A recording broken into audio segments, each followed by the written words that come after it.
Bonjour, aujourd'hui je vais vous parler du sens des émotions. Je suis Mathieu Levrat, je suis coach et économiste d'entreprise et je vous reçois en séance de coaching ici dans mon cabinet de Lausanne ou en ligne. Alors, le sens des émotions.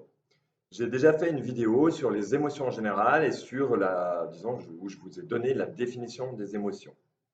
Je vais vous la rappeler rapidement. Donc, une émotion, c'est une réaction physiologique dont le but est de vous donner un message par rapport à un besoin important pour vous. Donc ce message, ça va être soit qu'un besoin important pour vous n'est pas satisfait au moment où vous vivez l'émotion, soit qu'un besoin important pour vous est satisfait. Si l'émotion est désagréable, ben c'est que un besoin n'est pas satisfait, et si l'émotion est agréable, c'est qu'un besoin est satisfait. Alors, il y a énormément, il y a une palette très large d'émotions. Euh, Par exemple, quand on est énervé, ça peut aller d'un léger agacement jusqu'à une rage noire.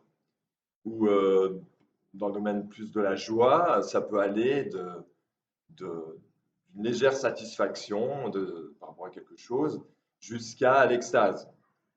Donc, il y a énormément d'émotions, il y a une palette très large, mais on dit qu'il y a 6 émotions de base, 6 émotions primaires.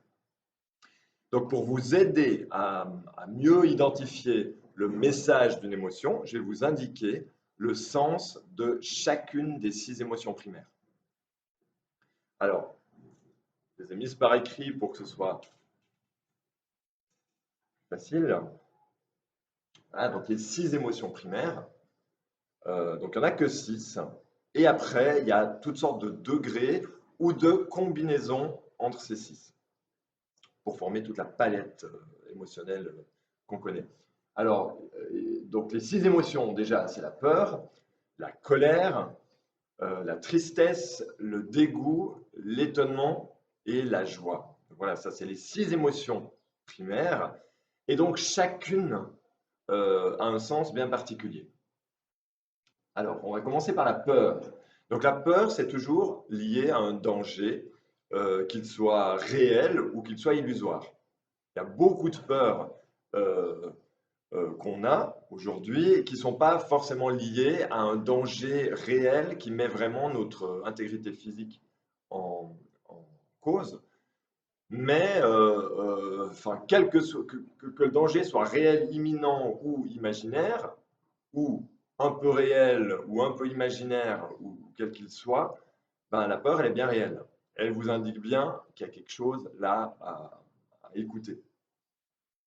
Donc la peur, elle est liée au danger et donc elle vous indique que vous avez à ce moment-là, au moment où vous la vivez, un besoin de sécurité, un besoin de protection. Deuxième, et c'est une émotion désagréable. Donc elle vous indique que ce besoin de protection ou de sécurité n'est pas satisfait.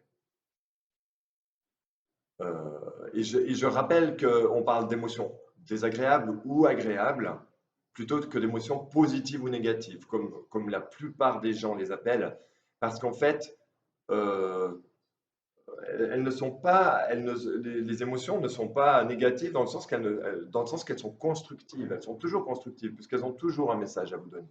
Et quand le message est attention, là, écoute bien, tu as un besoin de sécurité, remplis-le, bah, c'est super, c'est un cadeau. Et c'est pas quelque chose à étouffer, à nier ou à évacuer de sa vie. Donc les émotions sont agréables ou désagréables. Donc la première qu'on a vue, c'est la peur et c'est une émotion désagréable. La deuxième, c'est la colère. Là aussi, c'est une émotion désagréable. Donc la colère, c'est lié aux règles. Lié soit aux règles euh, sur lesquelles on est tous d'accord, où il y a un code, par exemple la loi, par exemple le code de la route, où il y a quelque part sont écrites noir sur blanc ces règles, et en principe, les gens sont d'accord avec ces règles. Donc même si on y adhère au sein d'une société, on a tous notre façon bien à nous de les appliquer ou de ne pas les appliquer, de les prendre au sérieux ou pas. Et donc c'est ces frictions au sujet des règles qui vont causer de la colère. Et il y a, donc là, je parlais des règles bien établies, mais il y a aussi quelque chose de beaucoup plus subtil, qui sont les règles qu'on se fait à nous, quoi. Les règles qu'on a dans notre petit système à nous. On se fait tous, on a tous des règles, il y a tous des choses qu'on respecte plus que d'autres, parce qu'elles sont peut-être plus importantes pour nous, ou parce qu'on a souffert de subir quelque chose. Enfin bref, on se fait chacun nos règles. Moi, par exemple, j'ai une règle qui est très très forte chez moi et j'ai vécu en tout cas 20 ans sans du tout en être conscient.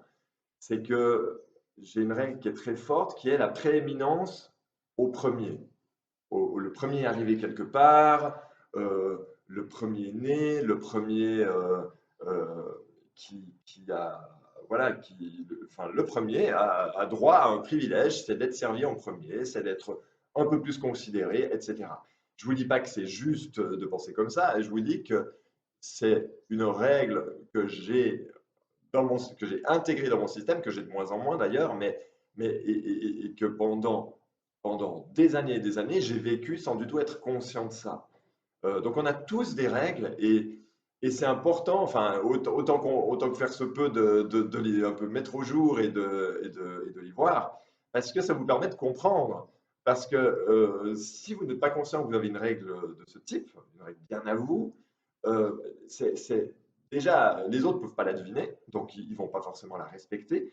Et puis quand vous serez en colère parce que d'autres personnes ne respectent pas cette règle-là, ben vous allez pas comprendre, vous allez être en colère, mais sans comprendre pourquoi. Donc vous allez, en plus d'être en colère, être dans un certain désarroi. Voilà, donc deuxième émotion désagréable, la colère, qui vous indique qu'un besoin de réparation ou un besoin d'être entendu n'est pas respecté. Troisième émotion, là encore désagréable, c'est la tristesse. Alors la tristesse, elle est liée à une perte.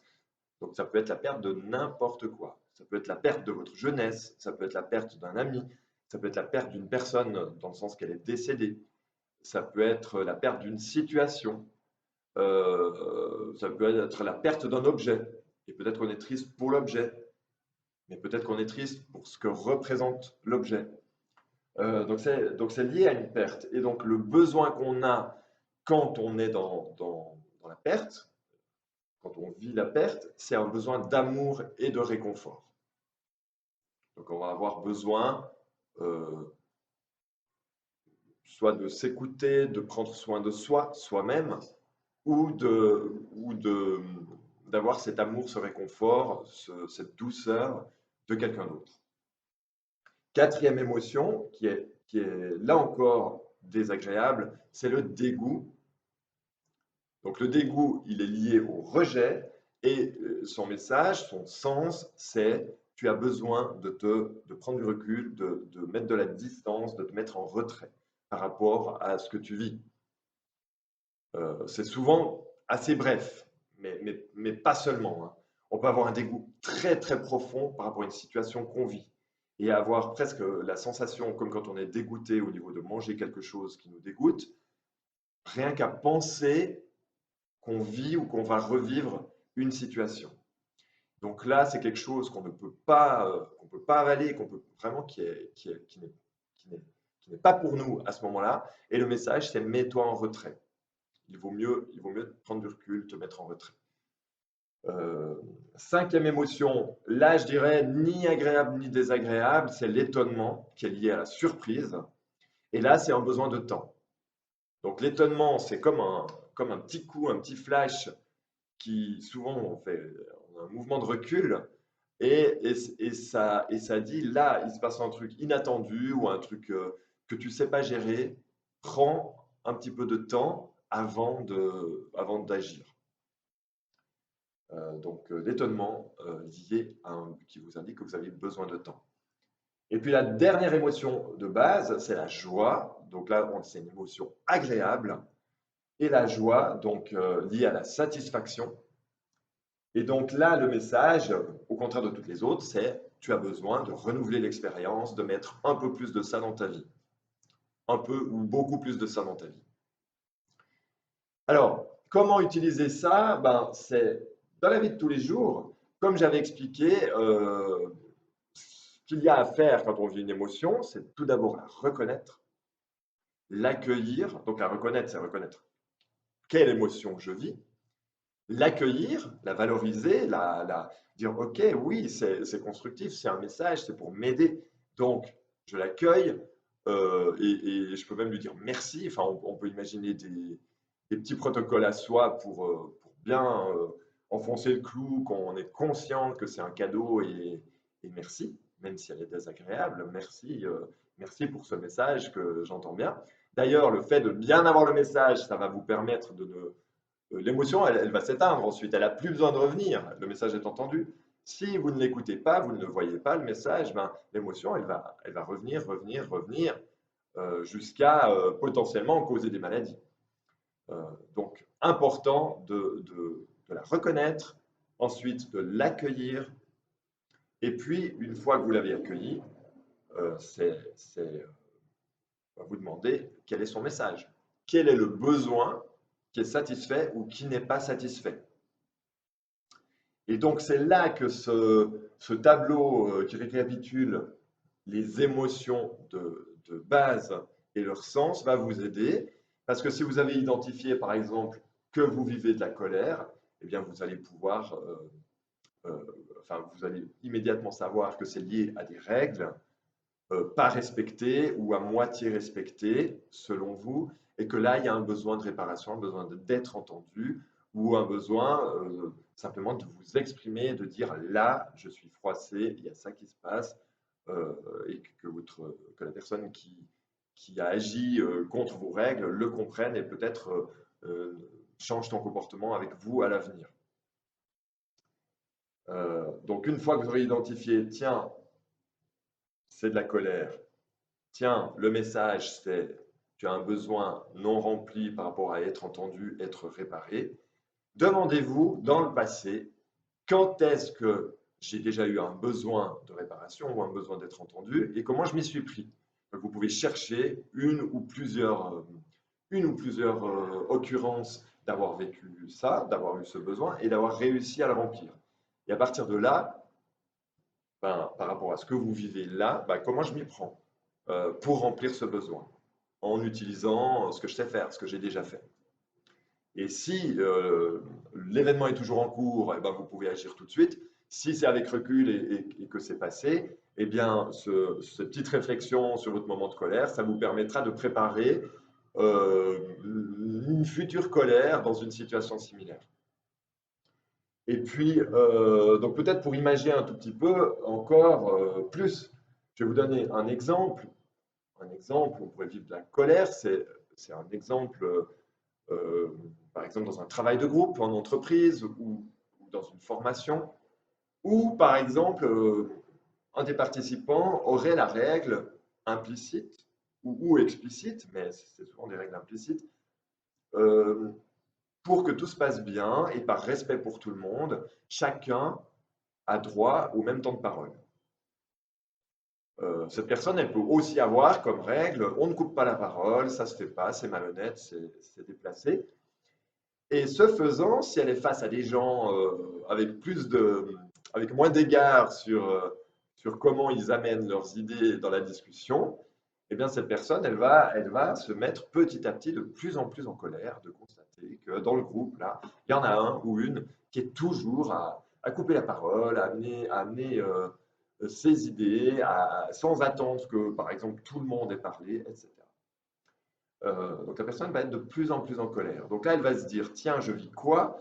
Par la sensation qu'elle vit, elle va pouvoir identifier que c'est de la colère, par l'endroit où ça se passe, voilà, par ce qu'elle vit.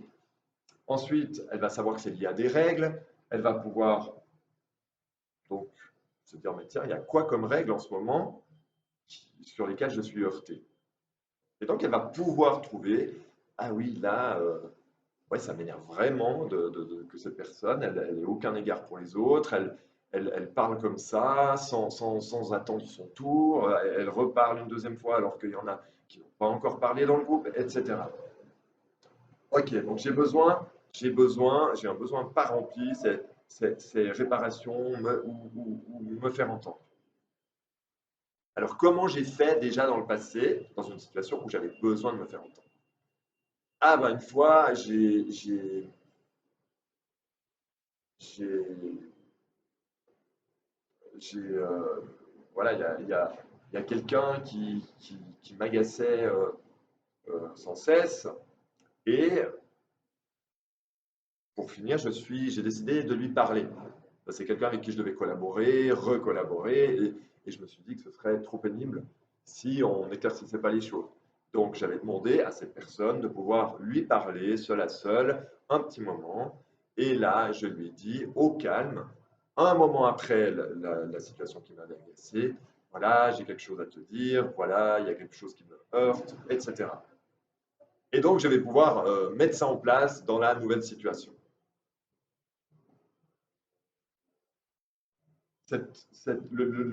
La discussion qui va suivre avec la personne, on ne sait pas ce qui va en sortir.